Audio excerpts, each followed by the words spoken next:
కొండా సురేఖ గారు సమంతకి అపాలజీ చెప్పడం అనేది అంతకన్నా స్టూపిడిటీ అయితే నేను చూడలేదు. ఫస్ట్ ఆఫ్ ఆల్ సమంతని ఎక్కడ అవమానించారు?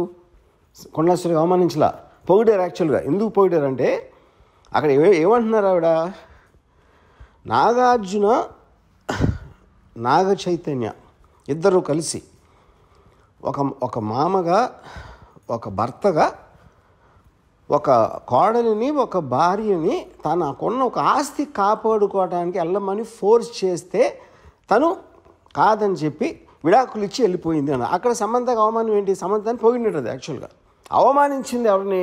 అత్యంత జుగుప్సగా అవమానించింది నాగార్జున చైతన్యాన్ని. అసలు దాని టాపిక్ ఎత్తట్లా, దాని గురించి ఇంతవరకు మాట్లాడలేదు ఎవరు.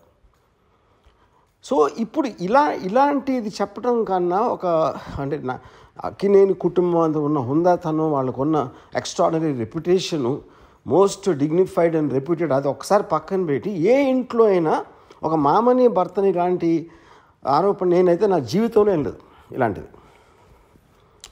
ఇది చాలా సీరియస్గా తీసుకుని నా రిక్వెస్ట్ నాగార్జునకి చైతన్యకి ఇలా వదిలేయకుండా, మళ్ళీ ఇలాంటివి జరగకుండా ఇండస్ట్రీ అందరి కోసం, ప్రజలందరి కోసం కూడా సీరియస్గా తీసుకుని మర్చిపోలేని గుణపాఠం నేర్పించాలి. దీనికి తప్పిస్తే మన దగ్గర వేరే మార్గం లేదు. ఇలాంటిది మళ్ళీ జరగకుండా చూడాలి.